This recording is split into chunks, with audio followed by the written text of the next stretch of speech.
Thank you for joining us online this evening for a reading and discussion with our 2020 Open City Fellows. My name is Lily Philpott, and I am the Programs Manager at the Asian American Writers Workshop, where I oversee the Open City and Margins Fellowships. For those of you who are new to the Asian American Writers Workshop, AAWW is a nonprofit organization dedicated to celebrating and uplifting Asian diasporic literature and storytelling. At a time when our communities are specifically vulnerable, we continue to offer a public and virtual space in which we can imagine a more just future. The Open City Fellowship provides support for emerging writers to write about how Asian American and Muslim American lives are being lived in New York City. Our fellows are talented journalists, and the stories they have reported on over the course of their fellowship have tackled issues of faith, social justice, race and gender equality, gentrification, labor, and much more. This has been a profoundly unexpected year, and our fellows have risen to the challenge of reporting during a global pandemic, crafting the stories you will hear this evening. Applications are currently open for the 2021 Open City Fellowship, and if you're interested in what you hear this evening, we hope that you will apply. You can do so at aaww.org/fellowships. We have chosen the title RE for tonight's reading. We came to the conclusion that this is an apt title for our event upon going through the stories that the Open City Fellows wrote for this culminating activity. RE as in revisioning and reimagining, resilience and resistance, and even revolution, themes that resonated in each of these stories. We hope that you will like them as much as we do. During this event, we ask that all audience members practice nonviolence in the chat with each other and with the writers. Harassment and discrimination, and other forms of comments that are racist, transphobic, homophobic, ableist, and misogynist will be flagged, and the person will be removed from this event. I am going to introduce all of our fellows, and then they will read from their work.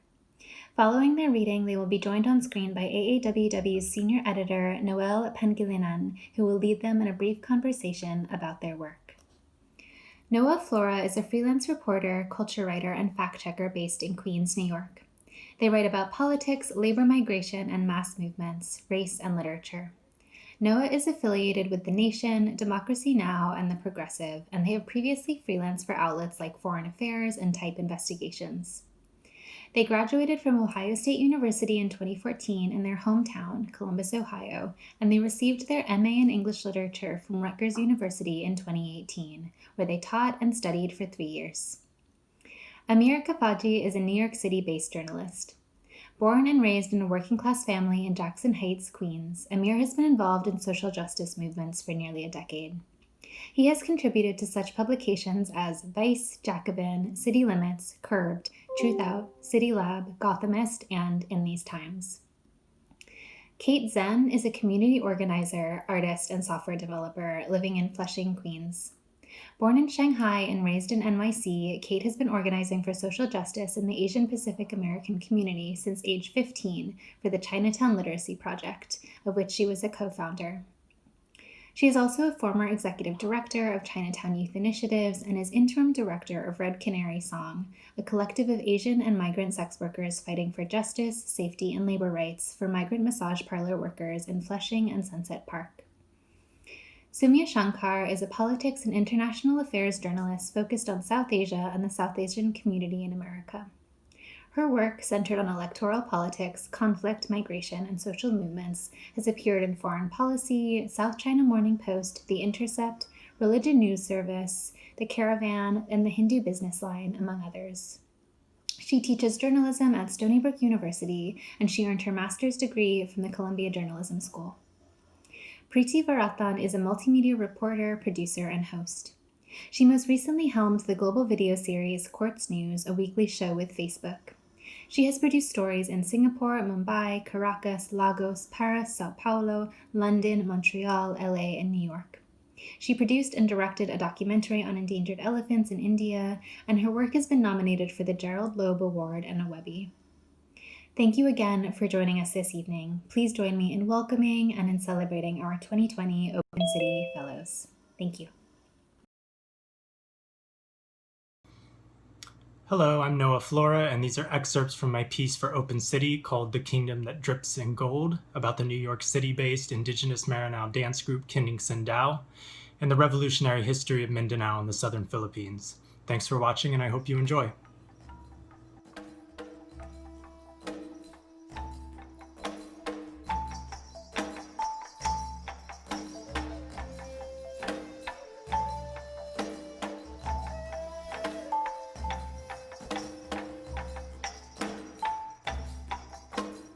The show begins with a scene of displacement. A group clad in elaborate textiles but crouching in tents made out of ropes and tarpaulin, unpacking shopping bags and carts that had been hastily stuffed with clothes and canned food, all acted out over a lilting drumbeat and tinkling gongs that swing just slightly out of time.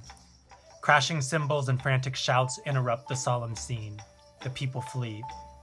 It's a snapshot of present-day Marawi, a once booming metropolis on the island of Mindanao and one of the Philippines' largest majority Muslim cities. It was razed to the ground by government forces in 2017 in a military siege, allegedly meant to purge the city of ISIS militants. 100,000 people, about half the city's inhabitants, were displaced by the conflict, and they remain so to this day. Pananadam is the latest production by Kinding Sindao, a New York City-based theater company that aims to preserve and proliferate the ancestral art forms of the indigenous people of Mindanao in the southern Philippines. Kinding Sindao means movement of light, and Pananadam means remembering in the language of the indigenous Maranao people. The Maranaos are one of the descendants of Mindanao's numerous pre-colonial Islamic sultanates. The now gutted Marawi city is the ancestral domain of the Maranao people. Pananadam, which premiered in March at La Mama Experimental Theater Club in New York City's East Village, is what remembering history looks like from a Maranao perspective. An elaborate patchwork drawn from current events, ancient Maranao epics, unrecorded American massacres, and personal memories of persecution under dictatorship. It is also a story of resistance and a promise of redemption. Pananadam's most transfixing scenes are the elaborate, prop-heavy choreographic sequences, variations on a dance form called singkil. Traditional Maranao step dances performed over clashing bamboo poles, beneath twirling sequined umbrellas, and behind folding fans. The form has been popularized internationally by the Philippine National Dance Company, but in Maranao culture, these all correspond to specific images that draw together the main thematic elements of the whole performance. The bamboo dances correspond to disaster and turmoil. The umbrellas correspond to magical mushrooms and their healing properties. The fans to butterflies that will guide you home when you're lost. Pananadam, like all of Kinding Sindao's performances, is complex. It operates through many different narrative levels and time periods. The implicit suggestion is that to fully understand present-day Marawi and its world historical significance, you have to go back, way back, to the outer edge of history and past it, to the point where history becomes indistinguishable from myth. At its most fantastical level, it dramatizes an episode from Darangen, the ancient Maranao epic that UNESCO has named an intangible cultural heritage of humanity, which has been passed down through several generations of Maranaos, mainly in the form of oral chants. The episode, which comprises the heart of the performance, tells the story of cultural exchange, war, and courtship between rival kingdoms in the region. Potri Ranka Manis, a Maranao playwright and a New York City nurse, started Kinding Sindao when she immigrated to the US in the early 1990s. Our stories have been silenced. Our stories have been revised, sanitized according to who wants to conquer us, Potri tells me as we chat in La Mama's theater seated on the opening night of the performance. Spain conquered the northern part of what is today known as the Philippines in the 16th century, but the pre-existing Islamic sultanates that lay to the south proved strong enough, economically and militarily, to resist Spanish conquest. That all changed when the Spanish Empire fell and Spain's overseas colonial territories, including the Philippines, Puerto Rico, and Guam, were handed over to the United States in the 1898 Treaty of Paris. The entire Philippine archipelago was included in the negotiations, even those areas that Spain had failed to conquer. We were sold arbitrarily to America, says Potri. Our sovereign island was included in the map without our permission. After Pananadam's opening scene of refugeedom and the aftermath of the 2017 siege of Marawi, the play jumps back in time to President Ferdinand Marcos's US-backed military dictatorship of the 1970s. A Maranao child has a message sewn into her dress that she must deliver to a neighboring village. In a harrowing sequence, she is pursued by soldiers and eventually taken captive, bound and blindfolded. Potri herself was taken as political prisoner at age 13, an event that informs the structural logic of the entire show by serving as the transition into the Derangan epic. Potri says her political prisoner status wasn't officially cleared until the dictator Marcos was ousted in 1986. All of Kinding Sindaw's theater performances act as historical interventions, an archive in itself, documenting atrocities where the official records have failed to do so.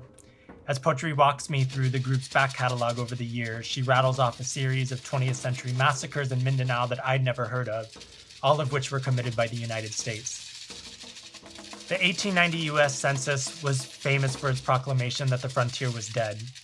The population distribution of the US showed that there was no longer a clear frontier line of white settlers pushing westward. The census, when compared to that of 40 years prior, also indicated that the Native American population had been wiped out by nearly half. America's manifest destiny had been achieved. Still, it was not complete. 8 years later, following the handover of Spain's colonial holdings to the US after the Spanish-American War, America's expansionist imperialist project extended overseas. Through brute military force, the US did what Spain could not. It invaded the island of Mindanao, home to numerous highly complex and interconnected feudal agrarian Islamic sultanates, including the Maranao. The Philippine-American War is an extension of the war against the Native Americans. The taking of our land is patterned from how Native Americans lost theirs, Potri says. Systematic erasure is what makes the history of Mindanao difficult to access and difficult to reconstruct. But that is exactly what Potri is doing through Kinding Sindaw's performances. Activists like Potri understand the infringement by the Philippine Army on indigenous land, including the 2017 siege of Marawi City, as the present-day extension of America's genocidal imperialist project for Mindanaoan land and resources. It's a direct structural link. The armed forces of the Philippines, as it exists now, was a creation of the US military. Pananadam ends with a dazzling martial arts sequence as the Maranao people ward off invaders from a neighboring kingdom. It's the conclusion of the Derangan episode that inspired the production, a story within the epic whose title translates to The Kingdom That Drips in Gold. Today, the sprawling island of Mindanao still holds vast, untapped reserves of precious minerals including gold, copper, and iron, in addition to significant oil and natural gas deposits. With mining companies and multinational corporations chomping at the bit for access to the island's wealth, its people, weakened by the 2017 siege and 2 years of martial law, face cultural and environmental destruction. This is my only way of telling the world what's happened to us and what will be lost. It is my war front, my cultural war front, Potri says, stressing that Kinding Sindaw is not only about the mere preservation of culture, but also about fighting back. Ours is the longest resistance movement in history, from 1500 to the current. That is my driving force.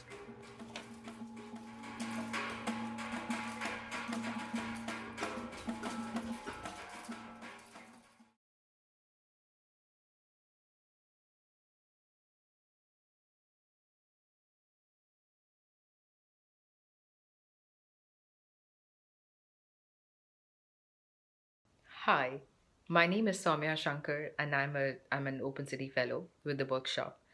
My story is really about reimagining a post-pandemic future of New York. It's called New York Retrograde, a manifesto for the post-pandemic reemergence of old New York. Here's the first part. In early 2010, alleged anarchists smashed the windows of a newly opened 7-Eleven on St. Mark's Place in Manhattan, as New York Magazine reported on the convenience store chain's plan to put local bodegas out of business. 2 years later, Starbucks crept too far east into the village, taking over a much beloved coffee shop and irking many a local who plastered the neighborhood with anti Starbucks posters and glazed the store's windows with eggs. That year, the 7-Eleven shut shop, but the Starbucks still serves serpentine queues of customers in the village. Now, I first moved to New York City in 2017 to study for a degree at Columbia and lived at a friend's boho Mediterranean oasis of an apartment in the East Village for the first month. Flaneuring through the village during this time, I was struck by a signage splattered at multiple locations, in moldy bars and decrepit storefront walls. I miss the old New York, it said. Now, to an untrained eye, a gaping outsider, the question arose: what makes residents of the greatest city of the world pine for the past? What was old New York, and what were its earthly dimensions? And most importantly, what is the problem with the new New York? It wasn't until I moved to Morningside Heights, which old timers still like to call Harlem, that I began to scratch the surface of this great mystery. The day I moved into a historic pre war apartment owned by Columbia University, my old time super, who I became great friends with, sat me down in his basement office that doubled up as a guitar studio and carpentry workshop, handed me a mug of tea, and told me the story of gentrification. Columbia was the biggest real estate tycoon of this part of the city, and I, therefore, was a gentrifier. There were but a few genuine representations left of the real Harlem, he told me. Illusions, more like. And jazz? I asked. Jazz for the tourists mainly, he scoffed.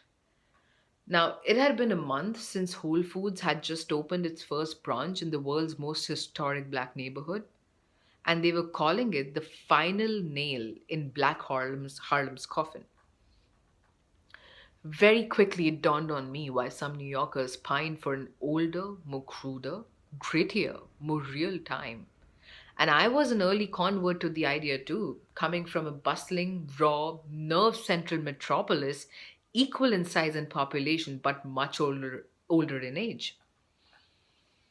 I've been in New York 3 of my most painful, thrilling, opportune, and momentous years. And hopefully, life permitting, I'll say proudly, I spent each day while the pandemic lasted right here in the city. I've seen the city unravel and be reduced to its bare minimum at the peak, and then stupendously, surprisingly, and marvelously bounce back. New York went from becoming the grave of the country to the safest city in America in a matter of weeks. And through this interregnum of the pandemic, the city is changing. Paeans have been written about the death of New York. Crime rates have spiked in the last 4 months, breaking recent records in August and September. Midtown is ghost town. The real estate market is sucked dry. The rich fled to their rich people homes in the suburbs, and while some might come back, there is no surety of the fact. And while all this was happening, the rest of us that remained finally got a breather. So, analysts, mostly rich dudes, are spelling doomsday.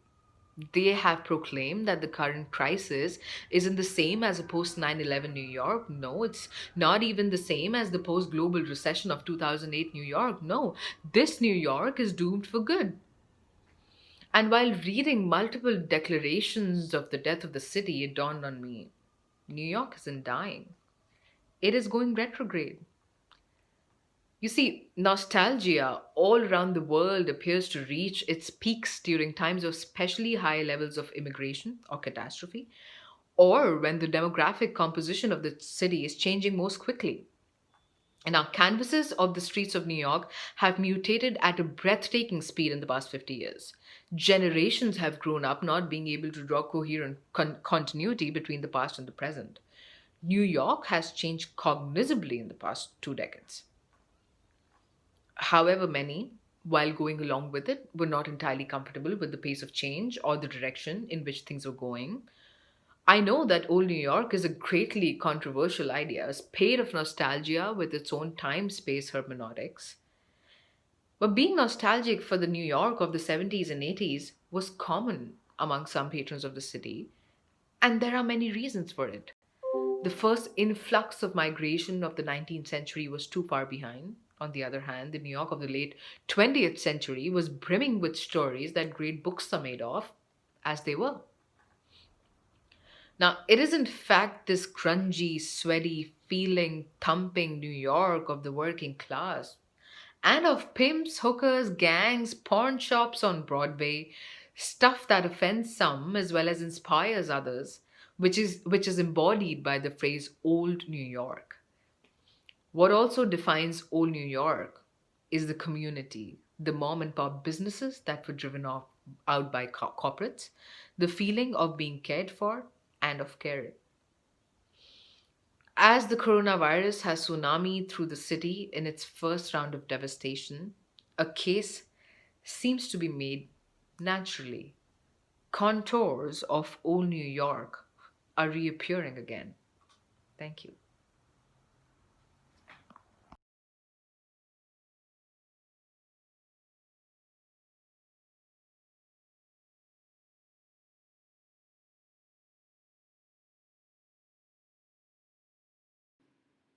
Hi, how are you? My name is Amir Khafagy.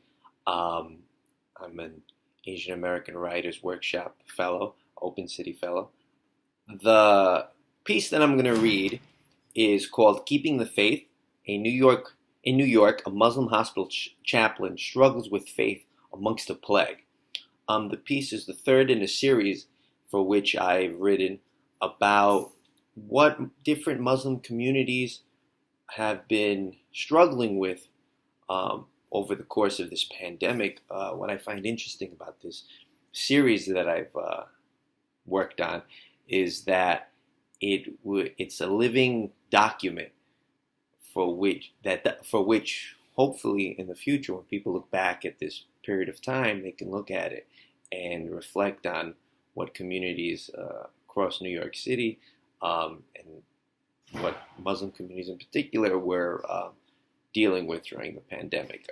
What I love about this piece is that it explores faith in a way that challenges us, and what would probably challenge anybody, challenges us in a way that makes us question what is the relationship we have to our faith, faith in God, faith in our community, faith in our family, faith in our friends, and how we struggle to maintain that faith that we have, and how we sometimes doubt it, and how we eventually can overcome that.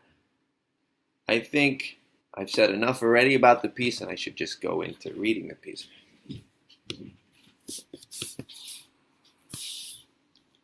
When Kareem Ahmed first began work as a hospital chaplain 6 years ago, he understood that the job required an immense amount of emotional labor. Compartmentalizing the tragedy of others is just part of the job. Sometimes it's easier said than done. As a father himself, situations with children were especially difficult to not take personally. Over the years, he had to comfort families struggling to cope with the loss of their newborn babies, as well as help families make sense of the reality that their 5-year-old child's diagnosis with of their 5-year-old child's diagnosis with leukemia.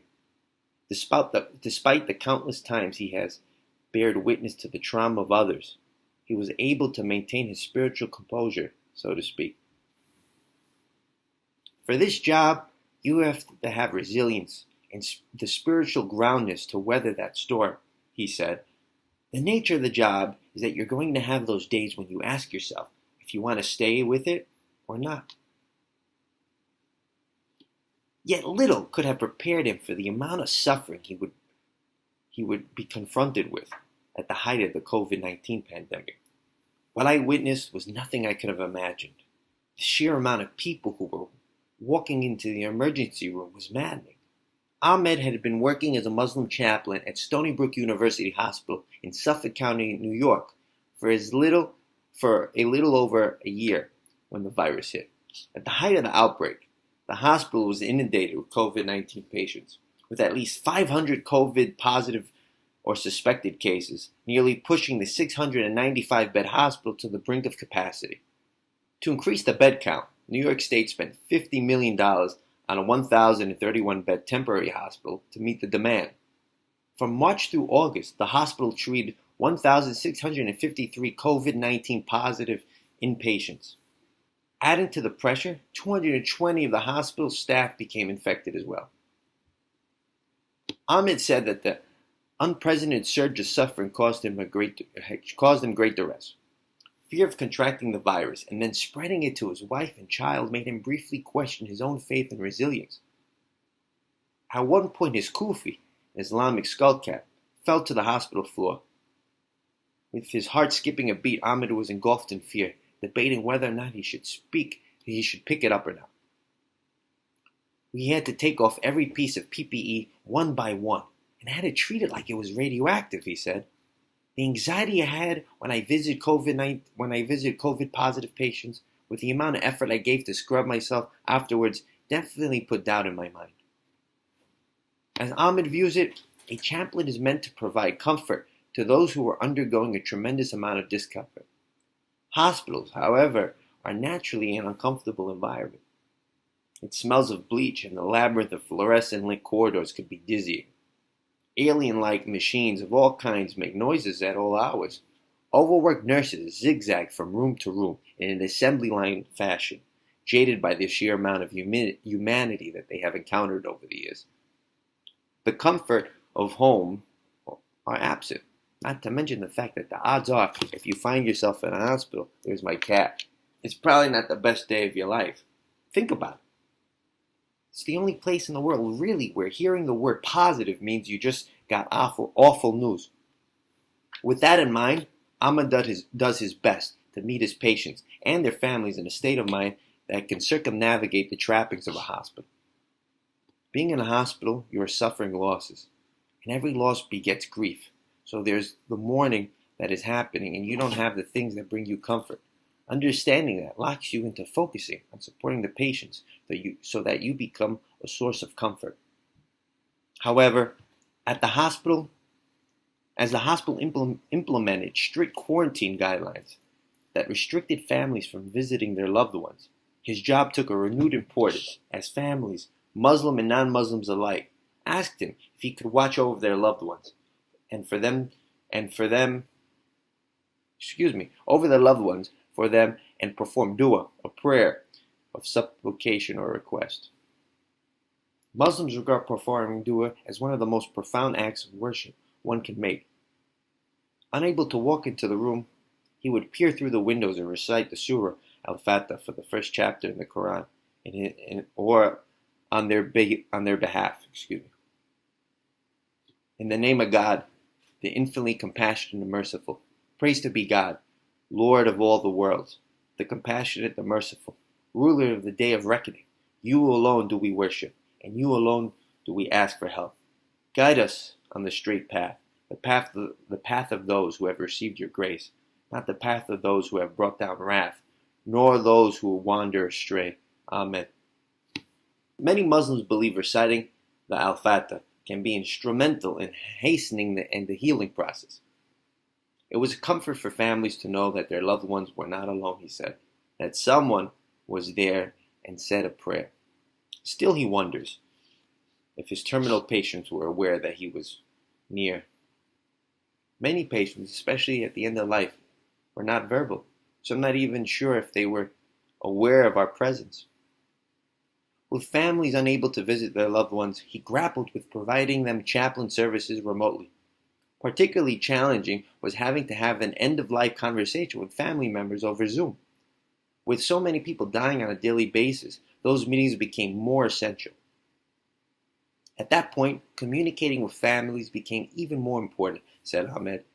Those are very challenging conversations to have, especially for younger people.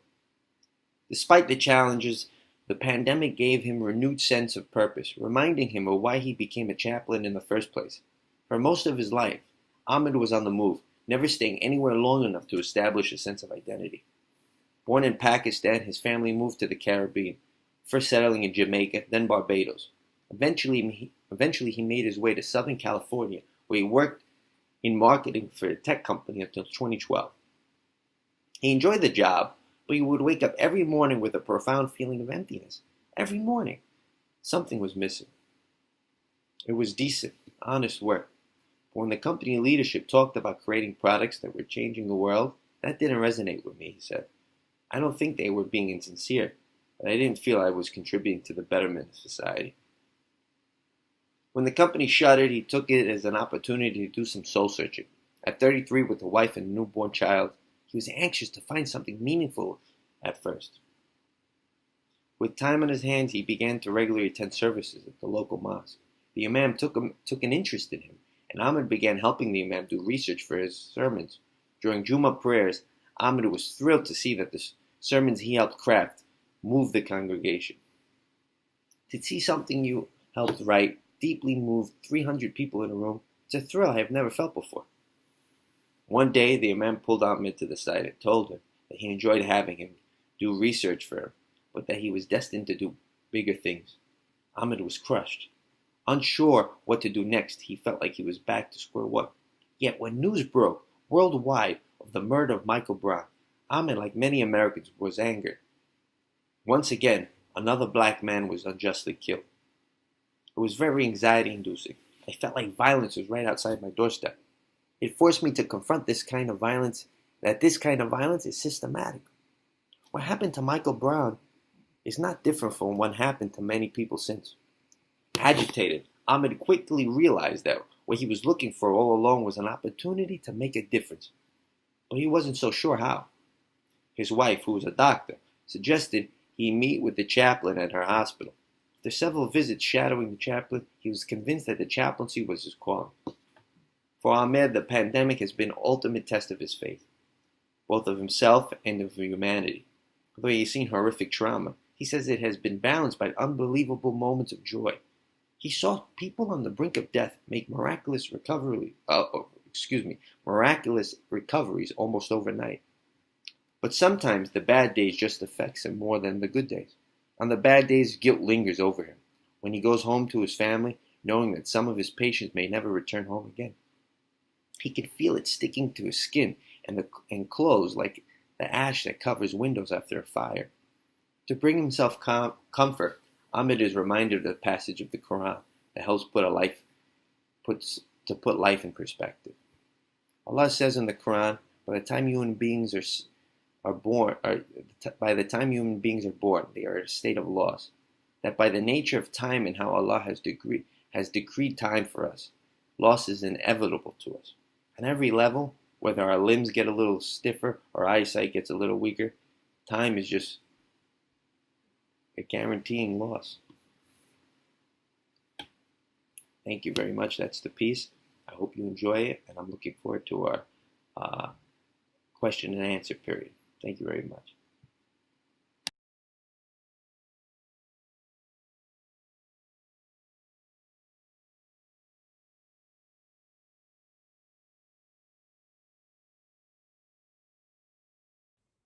Hi everyone, my name is Preeti Varathan and I'm an award-winning Indian American journalist and writer, and I'm so happy to be here today. My parents are originally from Chennai. I grew up in Singapore, but now I consider New York and Brooklyn to be home. This piece I'm about to share with you is deeply personal. When COVID began to envelop the US and really the whole world, I started to wonder, what must this experience be like for people all over the globe? I wanted to get a sense of what everyone was going through, because for the first time in a long time, so many people were experiencing a similar thing at the same time. And so I put out a call to strangers. I asked people to share their stories with me. And the result is this story, a story of 5 strangers from around the world cracking open their diaries for me and sharing their time in quarantine. The stories are personal. They're filled with grief and loss and anguish. Sometimes they're mundane, but they're also stories of resilience, of reinvention, of adaptation, of a lot of human willpower and strength. I really connected to these characters, and I hope you do too, especially the character story I'm about to read to you. Thanks for being here. Shona Valdez understands the beauty and power of a new home. In late December of 2019, the 46-year-old mother of 3 bought her first home. "It's for my kids," she tells me warmly. "My eldest daughter said, 'Mama, you don't need to go back to work. We should be buying our own homes.' But I wanted to do this for my kids."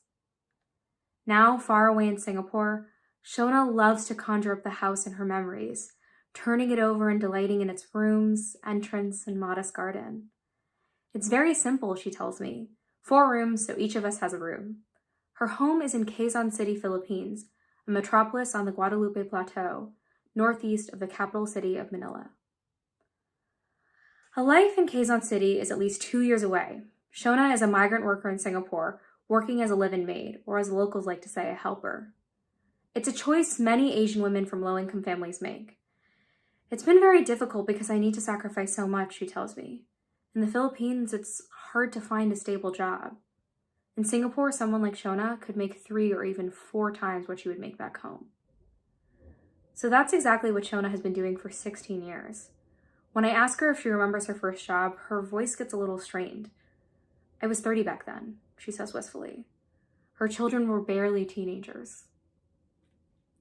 Singapore has been in lockdown since mid-April.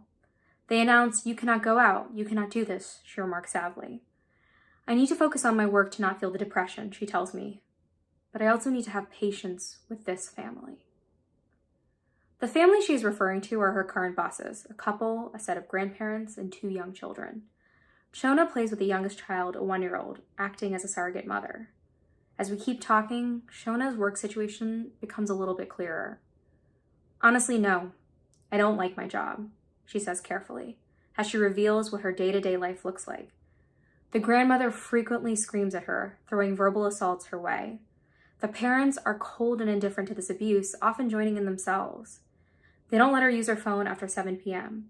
Sometimes she scurries away to the bathroom, feigning the need to pee, to secretly check her messages. On some days, Shona feels so suffocated, she retreats to her room and stays there for hours, until an angry knock beckons her to work again. I cannot stand them, she tells me defeated, but I also don't have a choice. I had to take this job. Even in the months before COVID-19 came to Singapore, Shona found herself becoming withdrawn, battling the first signs of depression as they descended on her mind like a sticky hot glaze. She'd use her days off to go to church, see friends, eat, dance, and get away, and for a time it worked. But when Singapore entered quarantine, things became much worse. The depression was also like, how are my kids? How are they doing? Are they safe? She says thickly. She began to worry about her own health too. Her bosses were still taking their kids out to play. The grandfather would regularly cough and wheeze, saying he couldn't breathe. It made Shona nervous. Her owners didn't seem fazed by the virus. There's an unspoken understanding between me and Shona. Seeking mental health support is likely out of the question. With more time on her hands, she began to look for other ways to mend, and to her surprise, she found herself reminiscing over the people she'd hurt, the friendships she'd let die. She called an old friend who she had a fight with back in the day and apologized. She sent some money to relatives she hadn't spoken to in years. Fixing things, it made me happy, she says quietly. And yet, most days, Shona knows what she needs to do to get through the time. If I have something to eat, I can survive, she deadpans. When I talk to my friends, we repeat to each other, we can survive, we can survive, we can survive. And then the girls conjure up memories of the last time they went out, hitting the clubs at Clark Quay, dancing and drinking bad wine, and she feels better.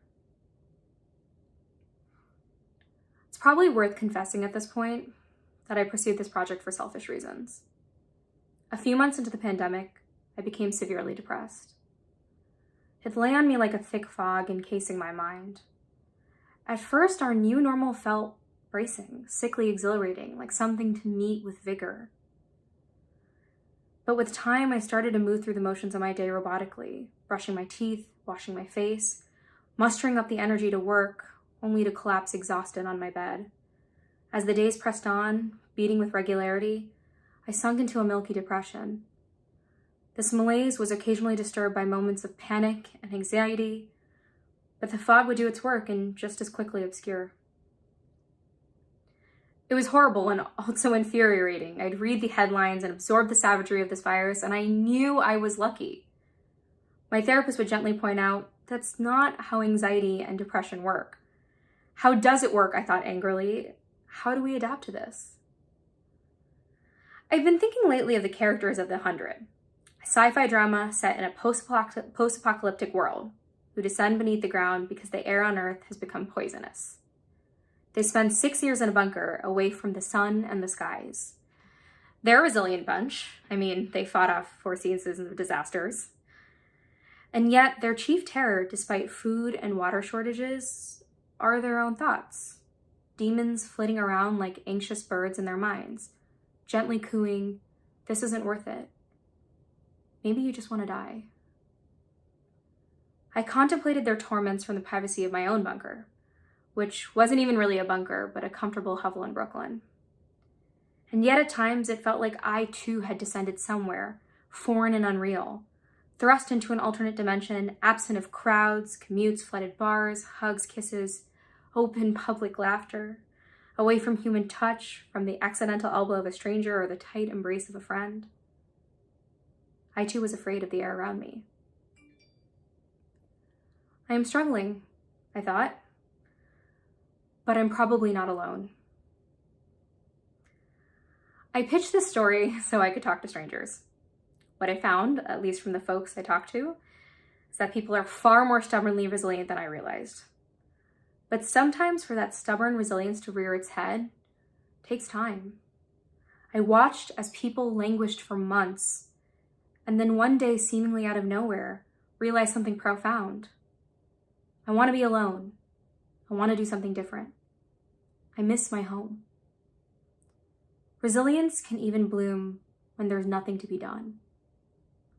For Shona, the land of imagination and fantasy is where she is building her resistance. It's a different kind of adaptation. 2 years from now, I'm going to go back to my home, she tells me. I'm going to open a restaurant and cook everything. She dreams of serving adobo, spiced dumplings, and many, many sweet things. And when the day is over, she'll sleep soundly, surrounded by her daughters, in her home. As I recall Shona's toothy smile and her gentle eyes, I can't help but be drawn in by the strength of her dream.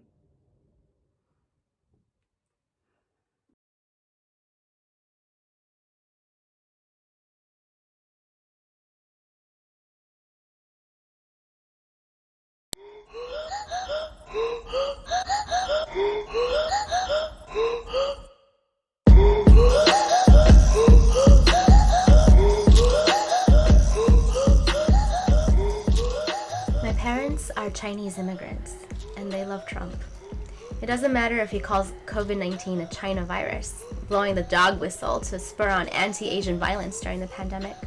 It doesn't matter if he escalates the trade war with China, banning WeChat, TikTok, and Huawei, and shutting down the Chinese consulate in Houston. It doesn't even matter if he's a hateful xenophobe who puts immigrant children in detention camps while pandering to white supremacists. Regardless of Trump's anti-China vitriol, they nod along in agreement. Under the Obama administration, my parents identified as Democrats, but they are part of an increasingly vocal group of Chinese voters across the country who have been mobilizing in support of the NYPD during the Black Lives Matter protests, and they plan to cast their ballot for Trump in the upcoming election. Don't talk to me about that Baidu nonsense, my father scolded me after learning that I helped to organize a counter-protest in support of Black Lives Matter in Flushing. You are a shame to Chinese people. We need the police to protect us from violent black criminals. The ideas you are spreading are dangerous to society. To my surprise, many Chinese immigrants in Flushing feel the same way as my parents do. In the months following George Floyd's murder by white police officer Derek Chauvin, the majority of Chinese social media posts about Hei Minggui, a derogatory term for Black Lives Matter, echo these anti-black sentiments, making no distinction between looters and protesters, and displaying videos of black violence and criminality, especially against Asian victims. Many blame Black Lives Matter for increasing Black on Asian violence, repeatedly citing higher crime rates by Black Americans as objective reasons why more, not less policing is necessary. Chinese Americans who support Black Lives Matter are sometimes accused of being race traitors, brainwashed by white liberal ideology, and neglecting to stand up for our own people. June 2nd, the Chinese New York Residents Alliance organized a pro-NYPD protest in opposition to Black Lives Matter. This conservative group has thousands of followers on WeChat, more than any other local mobilized Chinese voting base. On July 3rd, they combined forces with 17 Tongxiang hometown associations of immigrants from various provinces across mainland China and organized in front of the Flushing Library to show solidarity with the police. Participants remarked that it was the first time they've seen so many Chinese people come out to support any social cause. There are few moments I am proud of being Chinese, one marcher tweeted. This is one of them. New York Chinese take to the streets to support the New York police. This growing group of law and order protesters say they are alarmed by this summer's Black Lives Matter protests. Some are survivors of the Chinese Cultural Revolution and identify as anti-communist and anti-left. Others are pro-communist party members of Tongxiang hometown associations who want to show their respect for government and police during a time when mainland China has been cracking down on Hong Kong pro-democracy movements. A small gathering of second-generation young Asian Americans confronted the pro-NYPD rally in counter-protest to show solidarity with Black Lives Matter. But there was little communication between these two groups.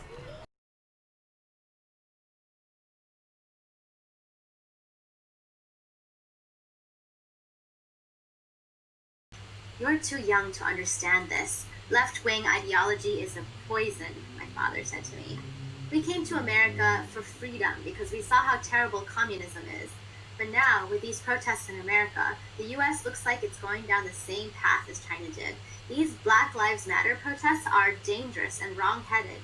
I used to be a young and idealistic like you, my dad said, but now I know better. My father grew up during the Cultural Revolution and was part of the lost generation of over 17 million urban teenagers sent down as middle schoolers to rural parts of the country to do hard labor in farms, mines, or the army. He spent 7 years of his youth being re-educated by peasants to become a good revolutionary. This mass migration separated kids from their families, cut short their education, and many lost their lives doing hard labor in the deserts of Inner Mongolia and the jungles of Yunnan. Like many other Chinese immigrants in Flushing, my father is traumatized by the leftist idealism of his childhood, a reign of terror that led to over 3 million deaths by political persecution and over 30 million who died of starvation during the Great Leap Forward. Having left China right after the Tiananmen Square massacre, my dad is disillusioned by the disastrous effects of Maoist utopian propaganda. Maybe for this reason, he is upset by the news of popular uprisings like BLM and disappointed in me for participating in it. Since my father left China in the early 1990s,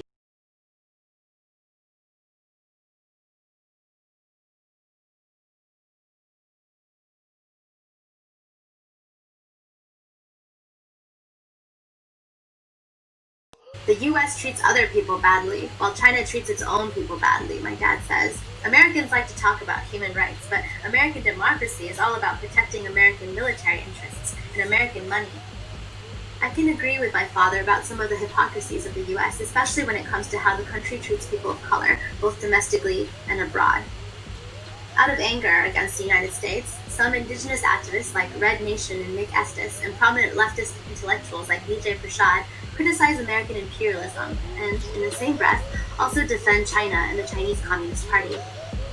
They echo CCP propaganda, going so far as to defend Uyghur genocide deniers like the Chow Collective, an online publication formed to suppress the Hong Kong democracy movement.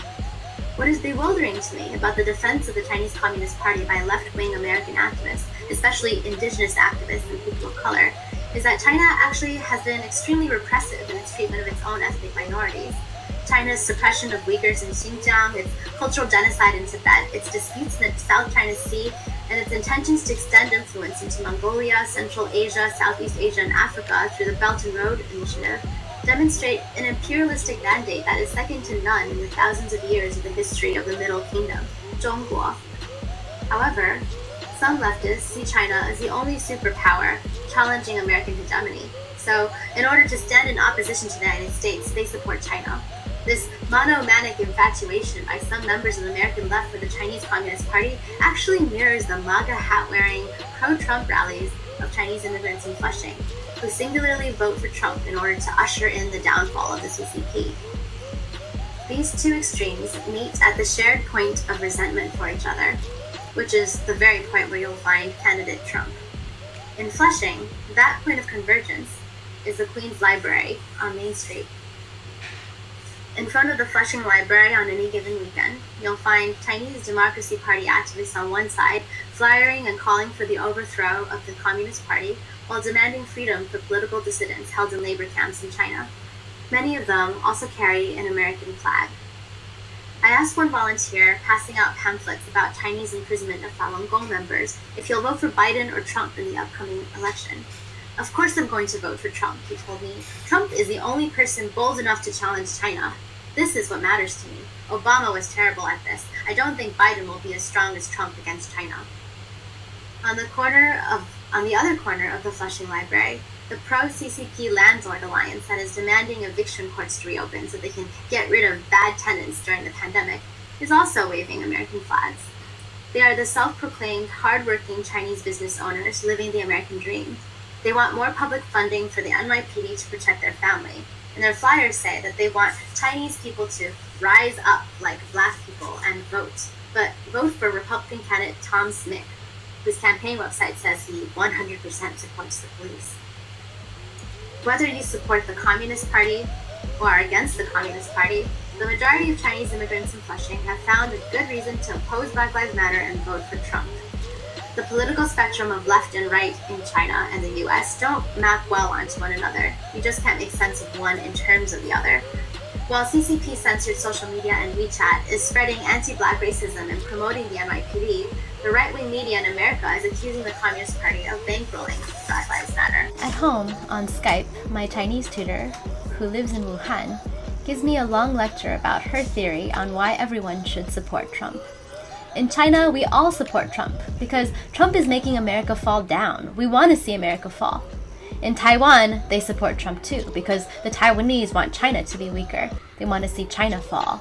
So, whether you want China to fall or America to fall, everybody should vote for Trump. Resentment politics in a nutshell.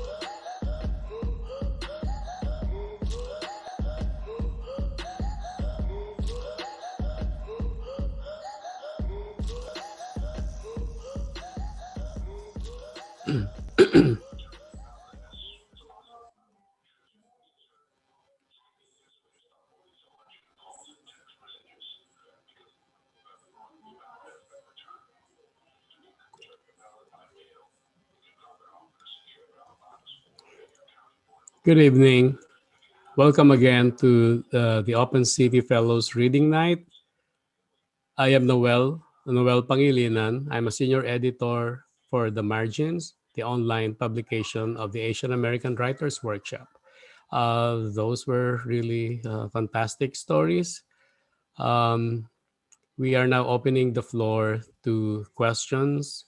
If you have questions, you can write them in the chat box or the Q&A box, and I will read them and address them to the writers that you want to answer the questions to. Yeah, and please indicate in your questions to whom do you want to address the questions. But allow me to welcome again our Open City Fellows, the Open City Fellows for 2020. I know we can't see you, we can't hear you, but please, in your own private Zoom spaces, let's give them a warm round of applause. Okay, let's start. Let's call them one by one. Let's start with Noah Flora.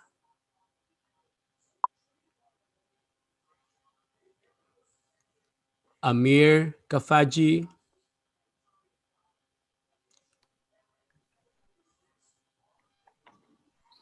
Hello.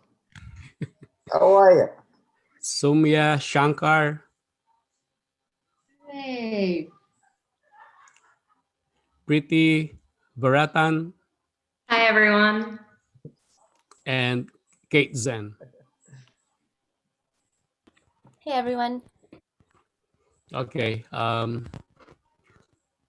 Let me ask the first question, and this is addressed to all of you. In 2 or 3 sentences, as a writer, what do you miss most during the pandemic?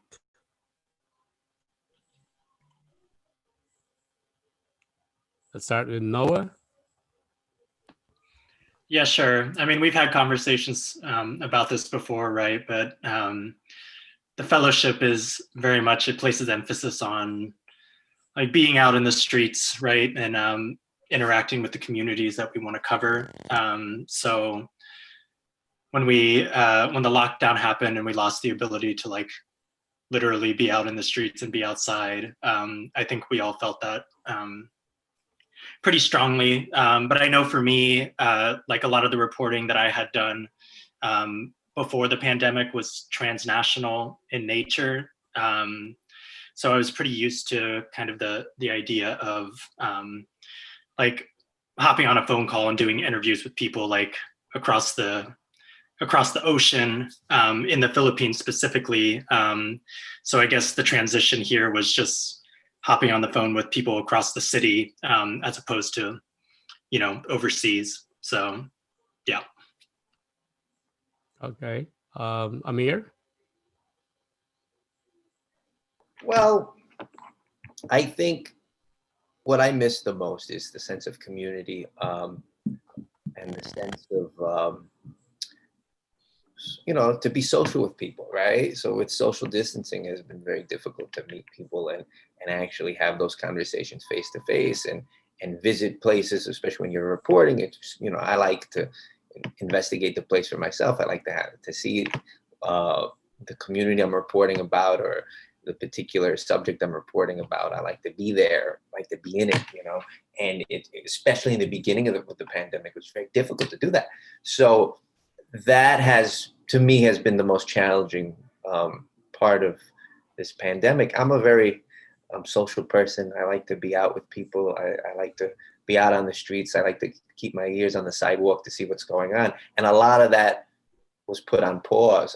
Now it's becoming a little more normal, and it's feeling a little more normal, or rather maybe I'm just adjusting to the situation better. But that just being with people face to face, being social, the lack of that has been the most challenging part of the pandemic for me. Okay, thanks. Soumya? Yeah, definitely. I also I'll echo everybody's statements here. Not being able to report on the ground has been very difficult through the pandemic. And I guess as a concept, what I really miss is certainty, about anything, about what is going to happen in the future when we'll be able to, get on the ground again, feet stomping and all. But I'm also thankful that last year for me also was all about, global travel and a lot of international reporting and stuff like that. So I'm also thankful that in this year, while we had this fellowship, we were supposed to report locally, and that we had to focus in the neighborhood and in the city that we were living in, and chronicling the life and times of New York City is no easy task, even if it is not, as much in person as we'd like to be. So all of that, despite the pandemic, was what worked for me.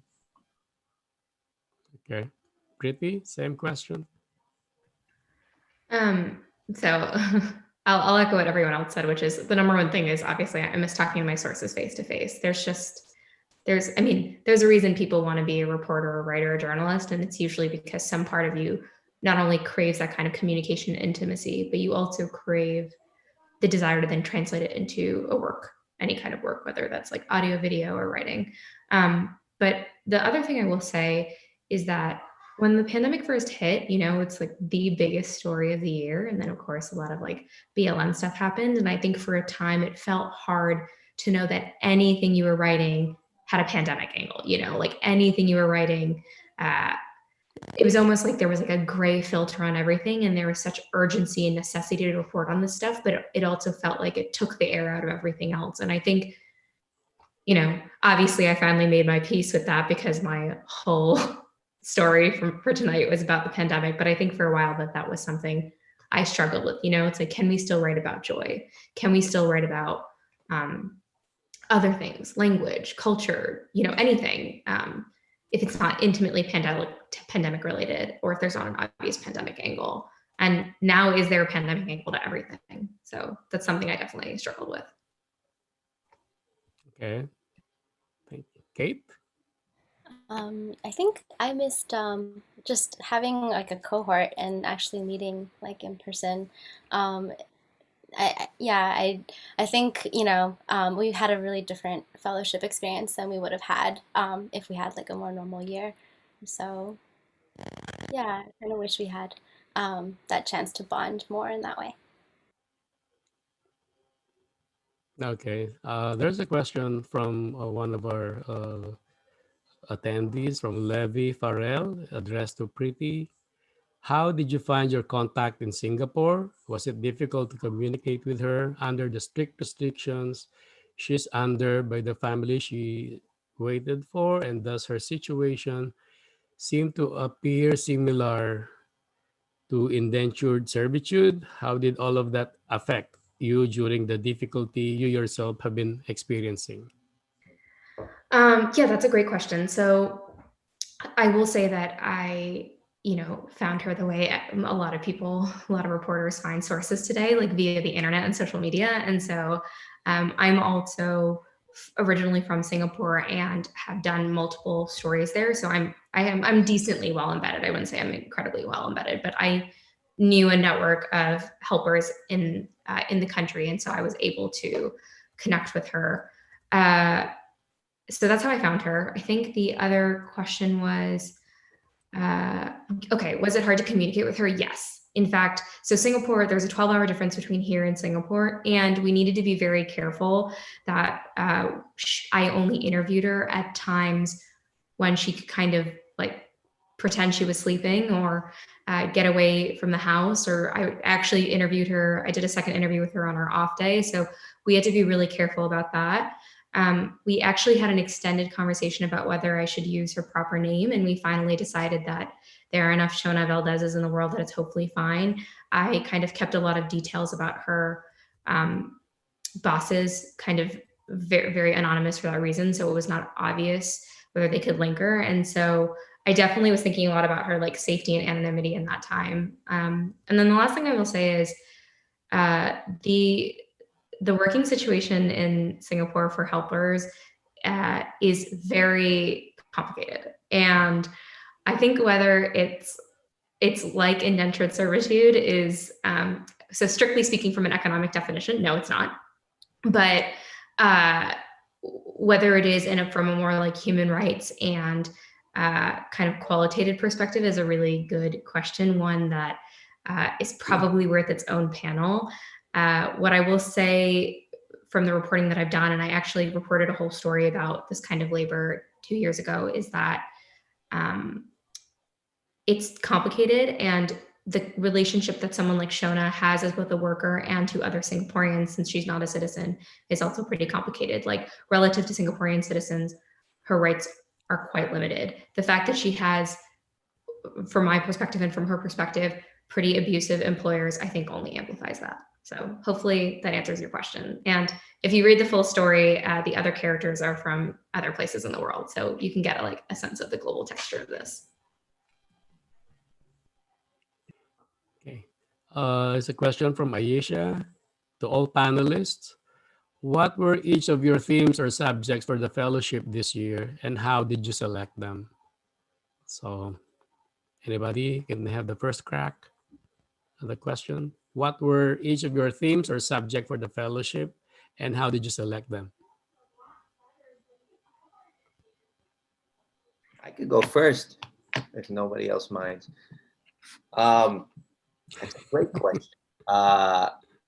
I think all of us had very different conceptions of what we were going to write about going into this fellowship. And then with the pandemic, everything changed, right? So a lot of the stories we were going to work with just flew right out the window. I know that for myself, that was the case. And I don't think I had any particular theme. I think I was interested in one story I was going to work on was going to be about entrapment of Muslim New Yorkers by the FBI and NYPD and bogus terror charges.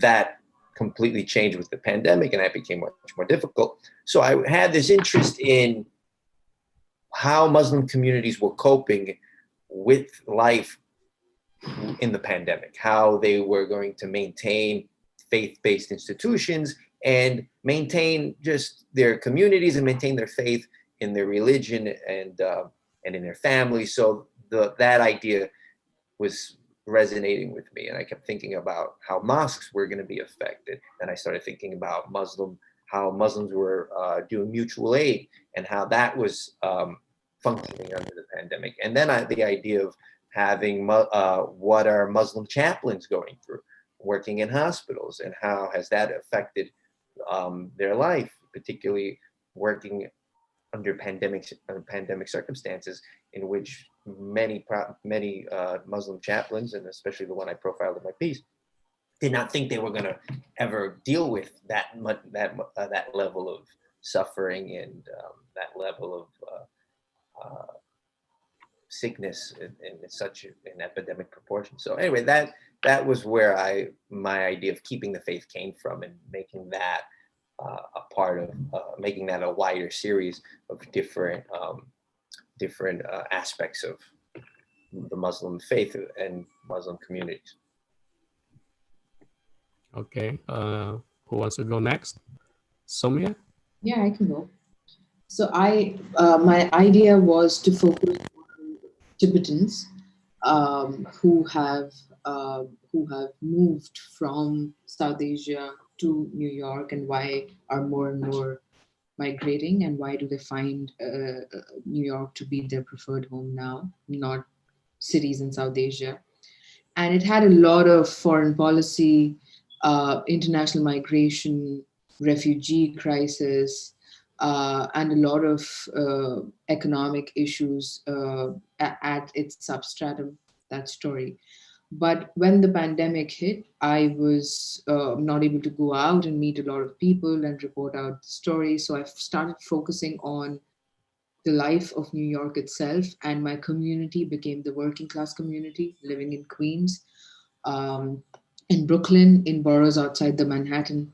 And my idea was about how the city has changed through the pandemic, and how in a post-pandemic future, basically to create a manifesto of how it ought to be, how it should be, and that entire hypothesis is focused around the working class people living in the boroughs outside of Manhattan.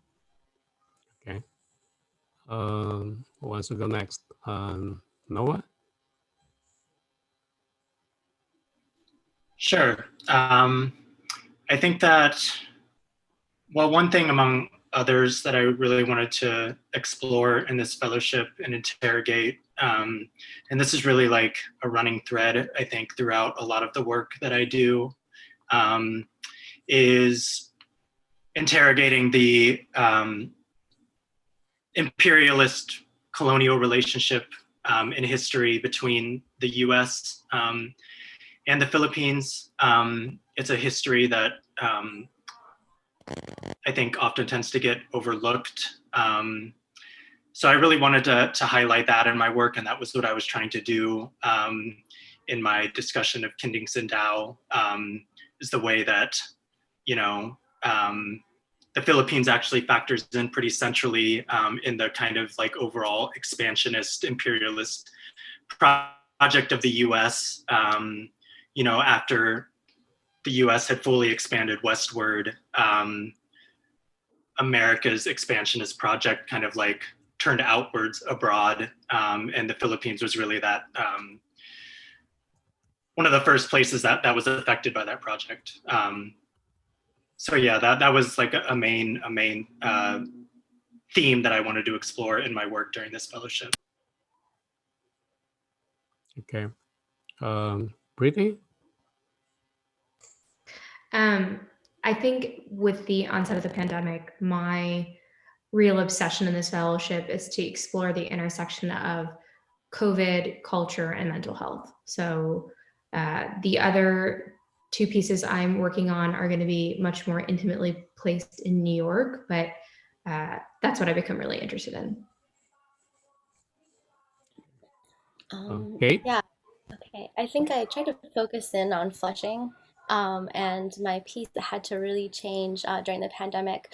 I had been writing a story about a massage parlor worker who had a relationship with a client, and I wanted to talk about how the massage work, the client is like a Latino day laborer, how the massage work area, the room can be like a humanizing space and try to illuminate their stories. But I lost touch with them when the pandemic hit. So I'm trying to see if I can reconnect with and like finish the story. But that really changed the angle and the sort of area that I really wanted to focus on. But instead, we have a ton of protests, so I got to cover those instead, which is good.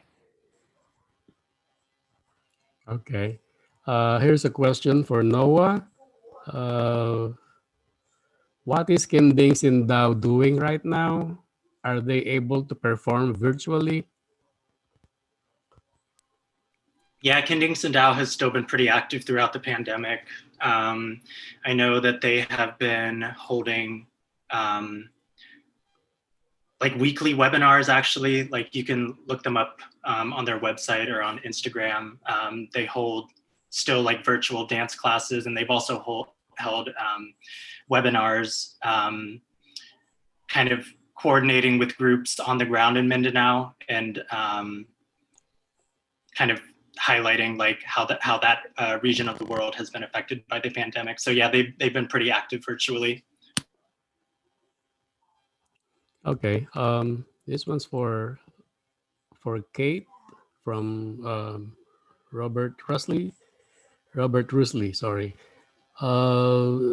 If there's the okay, this might be answered in the full video, but how do you see leftists who also have pro CCP state beliefs like Kiao Collective overlapping with right wing pro Trump Chinese immigrants?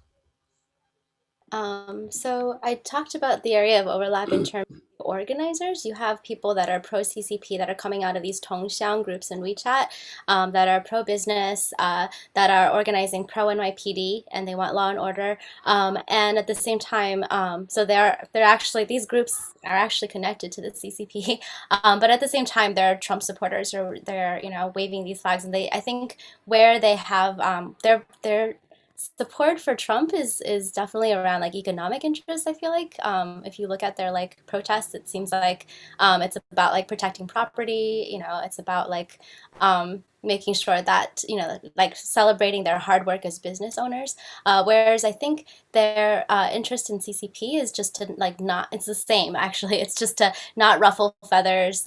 It's to protect their business interests. It's to not actually go.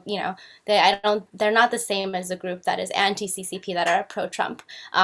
They're very much like in these groups because these are the social networks that they carry with them from China, and I don't think they're like going to be vocal about any kind of political opinion that might contradict their relationships in that group.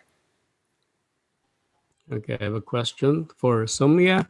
As a writer who's been here in New York for three years at least, do you still view yourself as an outsider? I mean, how do you view New York now? Do you still view it from an outsider's point of view or as a native New Yorker now? That's a great question. Thank you. I don't know if I can make the claim that I'm a native New Yorker already. New York has such an intensely changing landscape, and it spews out people, and it takes in people by the millions every day. Before the pandemic, there were 3 million tourists coming to New York every day.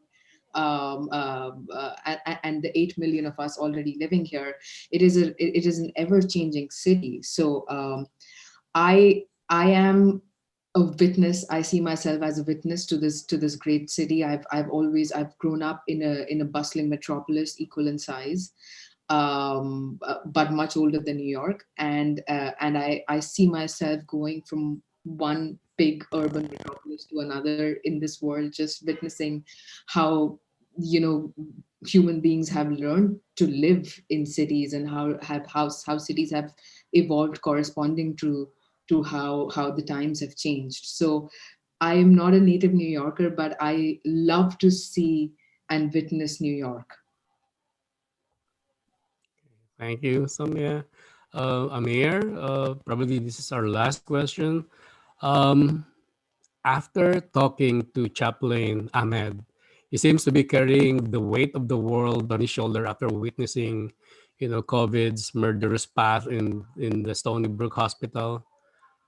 How did that affect you? I mean, how did it affect your the writing process? That's a good question.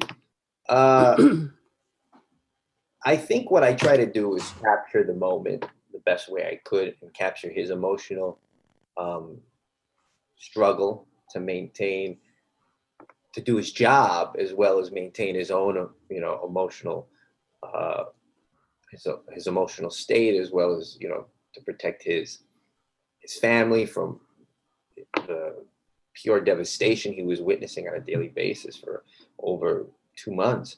I don't know if I was able to do that effectively. I hope I did. But if I understand the question correctly, I think what I just tried to do is kind of put you there, put you in that moment, make the reader feel like they were walking those corridors with him. They were experiencing a little bit of what he was experiencing, try to create a sense of empathy in the readers so that they can really feel what that emotional weight was. And I hope I did a good job of that. Okay, thank you.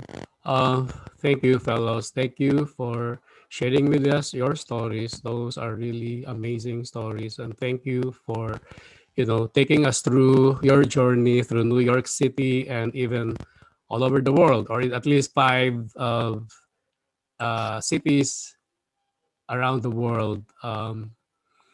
So to our attendees, I hope you also enjoyed the stories. You also enjoyed the reading. And if you feel that Asian American stories or Muslim American or Arab American stories deserve to be told, we strongly encourage you to apply to the Open City Fellowship. The fellowship for 2021 is now open, so you can visit our website. The details are there. So in behalf of the Asian American Writers Workshop, in behalf of the Open City Fellows, we'd like to thank you. Thank you so much and take care. Have a good night, everyone.